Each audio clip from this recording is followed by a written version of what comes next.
안녕하세요. 해드림 출판사 이승훈입니다. 국립과학수사연구소의 흥미로운 과학수사 이야기를 해보려고 합니다. 이 이야기는 국과수에서 30년 넘게 일해온 박기원 박사가 해드림 출판사에서 펴낸 범인은 반드시 흔적을 남긴다를 토대로 합니다. 박기원 박사가 범죄 없는 사회를 꿈꾸며 출간한 책이었죠. 박기원 박사는 시인이기도 한데요. 저와는 20년 가까이 된 친구이기도 합니다. 첫 번째 이야기는요, 커피 아줌마 살인사건입니다. 울산광역시 경부고속도로 옆의 그 잠목에서 검정 스타킹만 신은 채 알몸인 상태로 여성 변사체가 걸쳐 있는 것을 도로공사 직원이 발견하여 경찰에 신고를 하게 됩니다. 변사자는 완전 나체 상태로 검정색 끈으로 목이 졸린 채 발견되었고요. 검정색 스타킹이 허벅지까지 내려져 있었습니다. 누군가에 의해 살해되고 그곳에 유기된 것으로 볼 수가 있었죠. 경찰은 변사자가 여성이고 옷이 벗겨진 채 사망한 것으로 봐서 성범죄 후 살해된 것으로 판단하고 대대적인 수사를 진행했습니다. 우선 변사자의 시신이 수습되었고요. 울산 지역을 관할하는 국립과학수사연구원의 남부 분원에서 부검이 실시가 되었습니다. 부검 결과는 너무나 뜻밖이었습니다. 수사경찰이 변사자를 여성으로 판단했지만 실제로는 남성이라는 것이었습니다. 외모는 여성이었지만 부검 결과 남성에서 여성으로 성을 전환한 트랜스젠더였던 것이죠. 당연히 처음에는 담당 수사관도 변사자를 외부로만 판단을 하고 여성으로 기록을 해두었습니다. 그 변사자의 정황으로 봐서 강간 살인으로 의심이 되는 사건이었기 때문에 이에 초점을 맞춰 증거물도 채취가 되었죠. 증거물로 피해자의 혈액, 그리고 피해자 입속의 내용물, 또 피해자 질 속의 내용물, 그리고 항문 내액, 그리고 손톱 등이 채취가 되었습니다. 여기서 그 성범죄 사건에서 의뢰되는 증거물에 대해 잠깐 이야기를 하자면요. 성범죄 사건에서 의뢰되는 증거물은 매우 다양합니다. 그러니까 국과수로 의뢰된 증거물을 말하는 것입니다. 성범죄를 입증할 수 있는 모든 것이 포함이 되는데요. 그중 가장 많은 것은 성범죄 시 그 피해자의 질 내 또는 질 외에 사정한 정액을 채취한 증거물입니다. 질 내에 남아있는 정액을 채취하기 위해 질 내용물을 채취한 것이죠. 그리고 정액이 묻어있을 것으로 의심되는 피해자가 입었던 팬티 혹은 옷 등이 1차적인 수집 대상이죠. 또한 사건 현장 주변에서 발견되는 휴지나 이불 등도 수거하여 의뢰를 하게 됩니다. 최근에는 매우 적은 양에서도 유전자 분석이 가능함에 따라서 범행 시 가해자와 피해자의 신체 접촉으로 소량의 세포가 묻은 경우도 유용한 증거가 될 수 있습니다. 예를 들어서 피해자의 젖꼭지 등을 범인이 빨거나 옷을 벗은 후 신체가 접촉되었다면 그 접촉한 곳을 같이 채취하게 되죠. 그곳에는 범인의 구상 상피세포 또는 가해자의 세포가 묻어있기 때문입니다. 성범죄의 유형이 다양화됨에 따라 변태 성욕자 등에 의한 성범죄도 늘어나죠. 따라서 옛날에는 질 내용물 및 성기 주변을 닦는 경우가 대부분이었지만 증거물을 채취하기 위해서 닦는다는 얘기입니다.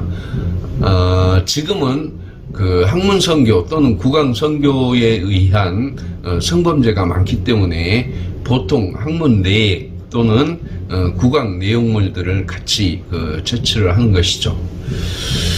또한 성범죄의 경우에는 범행 때 피해자가 반항을 하게 되는데, 이 과정에서 피해자가 범인을 핥히거나 긁는 행위를 하게 되겠죠. 이런 경우 범인의 표피 세포가 피해자의 손톱에 남아 있을 수 있기 때문에 피해자의 손톱도 같이 채취를 하게 됩니다. 손톱 속에는 아주 적은 양이지만 용의자의 유전자형을 알기에는 충분한 양이 됩니다. 다시 이 사건으로 가볼까요? 커피 아줌마 살인 사건에서 피해자인 변사자에게 채취하여 국과수로 의뢰된 증거물들에서 유전자 분석을 실시를 하였습니다. 국과수에서 분석한 결과 질 내용물에서 정액 반응이 양성으로 나타났고요. 남성 유전자형이 검출되었습니다. 하지만 이 유전자형은 용의자 것이 아니라 피해자의 유전자형이었습니다. 질 내에 다른 남성의 정액이 많지는 않았습니다.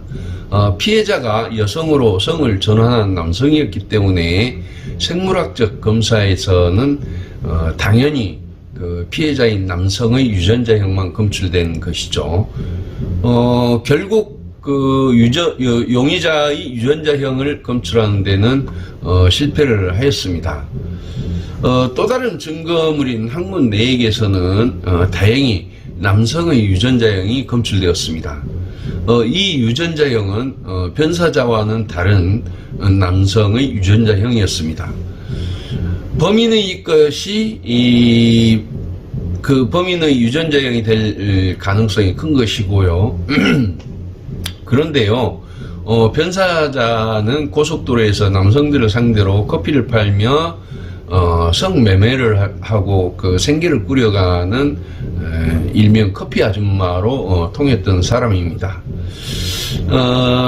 그래서 평소 많은 사람들과 성관계를 가졌기 때문에 정액반에서 남성의 유전자형이 검출되었다고 해도 그 유전자형이 피해자를 죽인 범인이라고는 단정할 수 없겠죠. 다만요, 검출된 유전자형이 이 범인의 것이라고 단정할 수는 없을지라도 유력한 용의자로 추정할 수는 있을 것입니다. 수사본부가 차려지고 범인의 것으로 보이는 유전자형도 확보가 되어서 수사가 활기를 띠는 것처럼 보였습니다. 하지만 범인의 유전자형을 검출한 것 이외에는 뚜렷한 단서를 찾을 수가 없었죠. 많은 수사 인력이 투입이 되었고 몇 달 동안 수사가 진행되었지만 거기까지였습니다.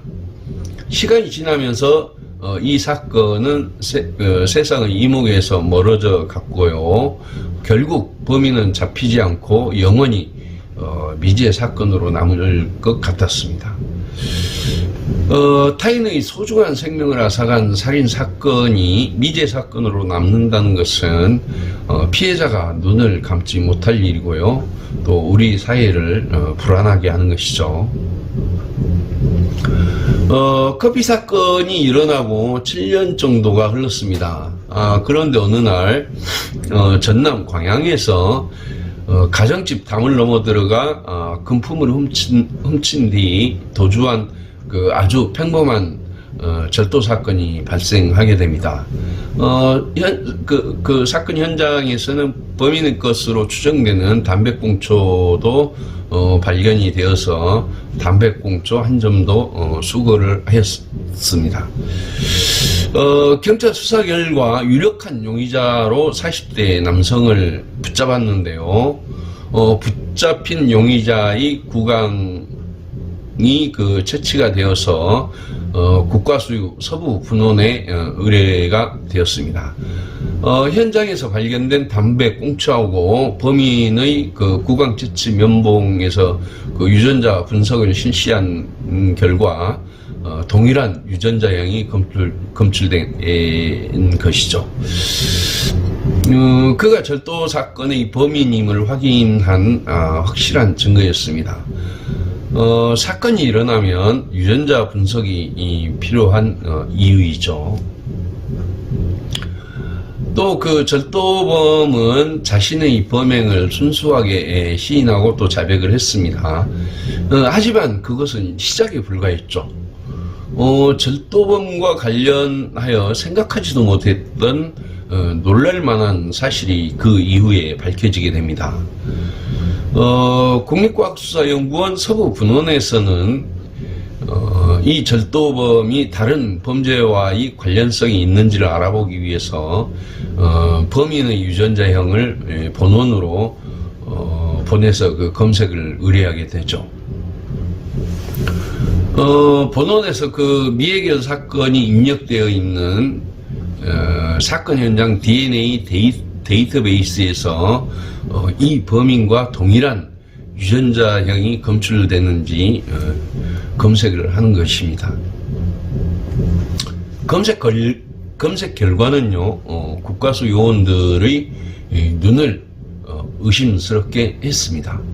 바로 그 7년 전 일어났던 커피 아줌마 강간 살인 사건에서 당시 피해자의 그 항문 내액에서 검출된 남성의 유전자형과 절도범의 그 유전자형이 일치하는 것으로 나왔기 때문이죠. 두 사건은 범행 수법이 전혀 달랐기 때문에 도저히 관련성을 갖는다는 것은 상상을 못했겠죠.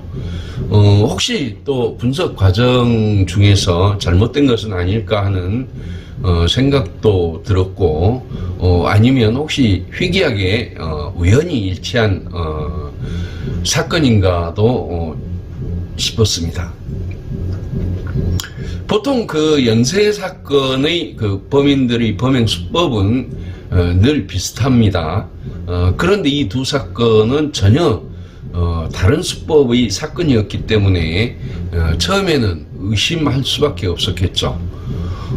따라서 그 유전자 분석을 다시 한번 해보기로 합니다. 당시 분석하고 남은 DNA가 보관되어 있다면 재분석이 가능하겠죠. 다행히 그 국과수 남부 분원에서 당시 남은 DNA를 찾을 수가 있었고, 그 찾은 DNA로 추가 실험을 하게 됩니다. 제 실험 결과는 어땠을까요? 커피 아줌마 사건 당시 검출된 용의자의 유전자형이 절도 사건의 범인과 일치함을 다시 한번 확실하게 확인을 하게 된 것이죠. 과학적 분석 방법이 발전하고 많은 신기술이 개발되고 있기 때문에요. 범죄도 그만큼 설 자리가 줄어들고 있지만 아직도 해결되지 않는 사건들은 우리들을 불안하게 하죠. 만약 당시 연구원의 그 미해결 사건의 DNA 데이터베이스가 없었다면 이 두 사건은 영원히 별개의 사건으로 남았을 것이고요. 일명 커피 아줌마 살인 사건은 영원히 미제 사건으로 남았을 것이 분명합니다. 그리고 그 살인범은 어땠을까요?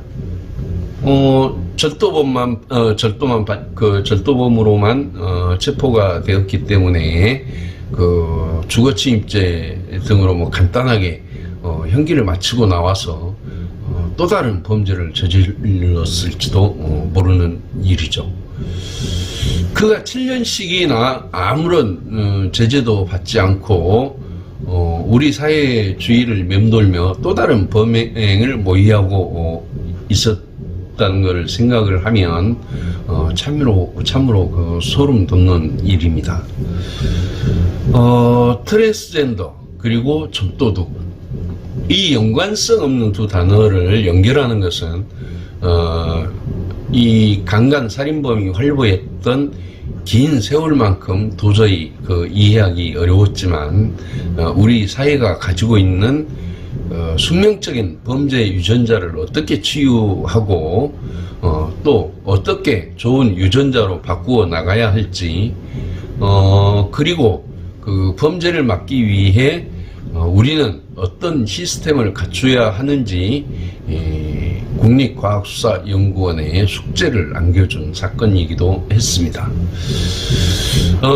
여기까지 커피 아줌마 살인사건 이야기를 끝내고요. 다음에는 불륜의 끝이 된 창원 주부 살인사건의 과학수사 이야기를 전해드리도록 하겠습니다. 고맙습니다.